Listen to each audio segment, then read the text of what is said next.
Welcome to Final Judgment. Today we're looking at the controversial game Manhunt 2, which has garnered a lot of media attention for its so-called gruesome violence.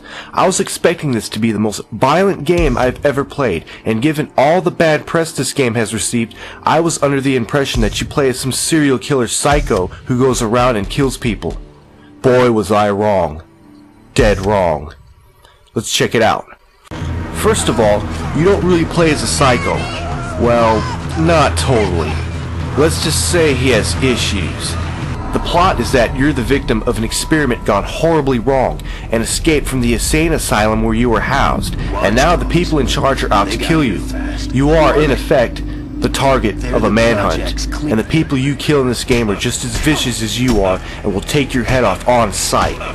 I don't want to reveal too much of the plot, so let's move on. The game is structured into a multitude of levels, each with its own set of objectives, which typically involve moving from point A to point B, and along the way you'll encounter various enemies who are out to kill you, which brings us to our next section, combat. There are two primary ways to engage enemies, melee weapons and firearms. In much of this game you will be without a firearm and will rely solely on melee weapons. Melee combat can be broken down further into overt hand-to-hand combat where you engage an aware enemy into a fight to the death, or you can sneak up behind an unsuspecting victim and kill him using an execution maneuver.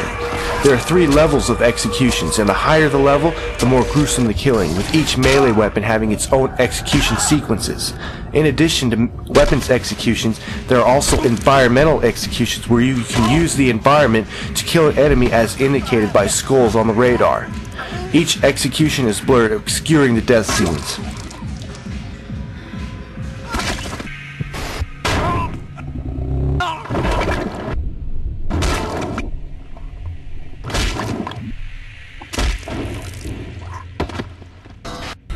You will employ stealth by hiding in shadows.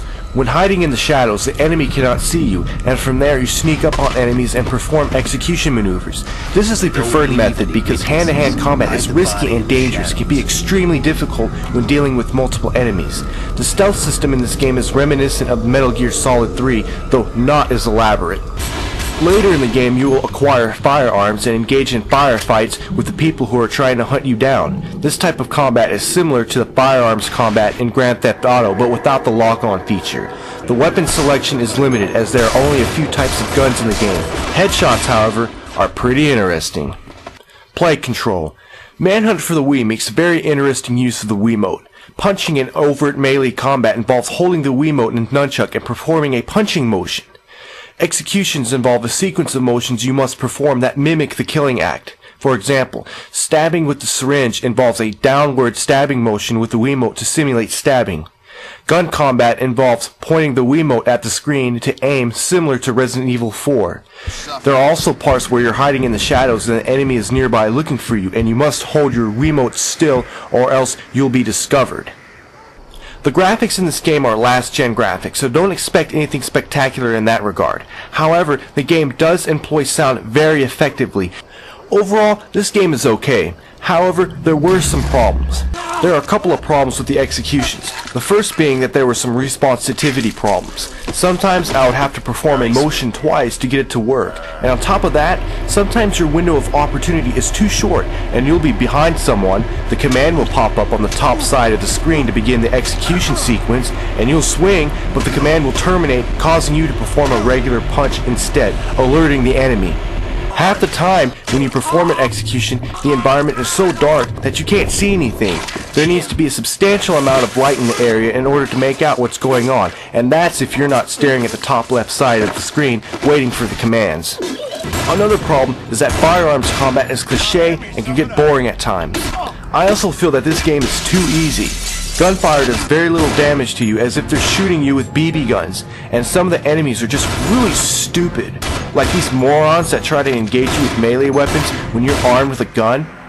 I also just couldn't help but laugh when they're looking at you, staring into the shadows, and you're 2 feet in front of them and they don't see you. I also had a problem with the gun executions. Gun executions involve pulling the trigger, which totally defeats the purpose of a stealth kill. I would have preferred a good pistol whipping or a beatdown with a shotgun. If you're into this type of gameplay, then I say go ahead and try it.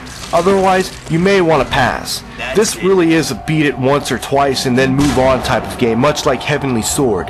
Ultimately, I think this is an overhyped game which benefited from mass media attention. I bought this game expecting it to be the most bloody and gruesome game I've ever played, and this did not even come close. What a joke.